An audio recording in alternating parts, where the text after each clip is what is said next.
around the world look up and see our sun every day. But through a space telescope, it looks nothing like it does from down on the ground.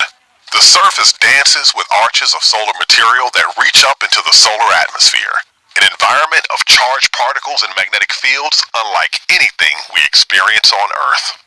In 2018, the Parker Solar Probe will launch from a Delta IV Heavy rocket and travel approximately 3 months to take its first swing by the sun right through that atmosphere.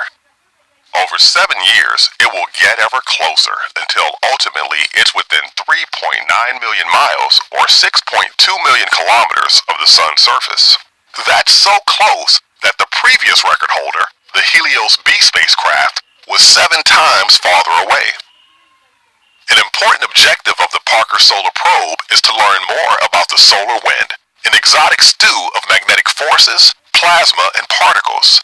It interacts with planetary magnetospheres and atmospheres, which over the eons may have contributed to a planet's habitability. It blankets our spacecraft and astronauts traveling to the Moon and Mars. It affects space weather at and around Earth and causes over 800 kilometers per second and engulfs all major planets in the solar system.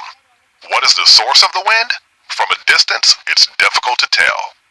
Dr. Adam Szabo, the Parker mission scientist at NASA's Goddard Space Flight Center, says, "We've been examining the solar wind for over 50 years, but the wind is processed by the time it reaches Earth. By studying it much closer to the sun, the Parker probe will be able to tell us such things as what part of the sun is providing the energy source for the wind's particles, and how they can accelerate to determine the mechanisms driving the actual system." The Parker Solar Probe is the only NASA mission named after a living person. Dr. Eugene Parker, an astrophysicist, is credited with developing the theory behind the solar wind in the late 1950s. When asked why he thinks so many people are drawn to this particular mission, Dr. Parker said, "I assume it's the same reason that I got excited about it. This is a journey into Never Never Land, you might say, where it's too hot for any sensible spacecraft to function. But some very clever engineering and construction has succeeded in making what looks like a very workable mission." Clever indeed. At its fastest speed, the Parker Solar Probe will orbit the sun at 430,000 miles per hour, or 716,000 kilometers per hour. That's fast enough to get from New York City to Tokyo in under a minute.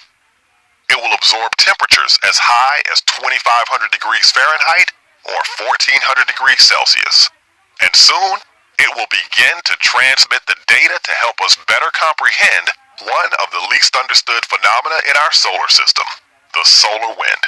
For more illuminating information about the Parker Solar Probe, visit science.nasa.gov.